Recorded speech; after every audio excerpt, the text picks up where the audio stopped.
चीज हुई ना कि India is proposing retaliatory tariffs against the United States at WTO। We need to understand this scenario in detail. अब क्या था, यूनाइटेड स्टेट्स ने एल्यूमिनियम और स्टील इंपोर्ट्स पर टैरिफ लगा दिया था 25% एंड 10% रिस्पेक्टिवली नेशनल सिक्योरिटी के मामले में। अब यहाँ पर क्या होता है, यहाँ पर जो कंट्रीज थी ना ये बहुत ज्यादा अनफेयरली ट्रीट हो रही थी और कंपटीशन ठीक से मेंटेन नहीं हो पा रहा था, राइट, एंड लॉसेस हो रहे थे।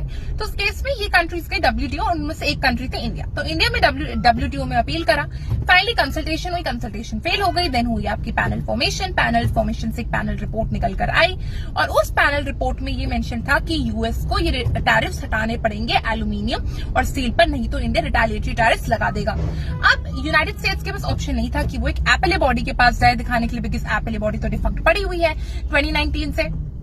तो फाइनली एंड में क्या निकल कर आया था कि अगर कोई जो बॉडी है, ऑपोजिंग बॉडी, जिस पर ऑफकोर्स जो केस फाइल करा है, जो यूएस थी इस केस में, जब इंडिया ने केस फाइल करा था उस पर, तो उस केस में अगर वो कंप्लाई नहीं करती decision which is given by the panel report, so in that case the country which had filed the case initially, now it is allowed to do whatever it wanted to do, right? तो India इस case में retaliatory tariffs को कर सकता है impose US पर, क्योंकि जब पैनल रिपोर्ट हुई थी, जो पैनल रिपोर्ट का डिसीजन आया था और जब यहाँ पर बोला गया था कि यूएस को वो टैरिफ्स को विड्रॉ करना पड़ेगा 2023 में, तो इस केस में यूएस ने नहीं करा था, इसलिए इंडिया रिटेलिएटरी टैरिफ्स इम्पोज कर सकती है और इसलिए इंडिया गई है WTO के पास। So we're getting most of GK related things. Do like, share, comment.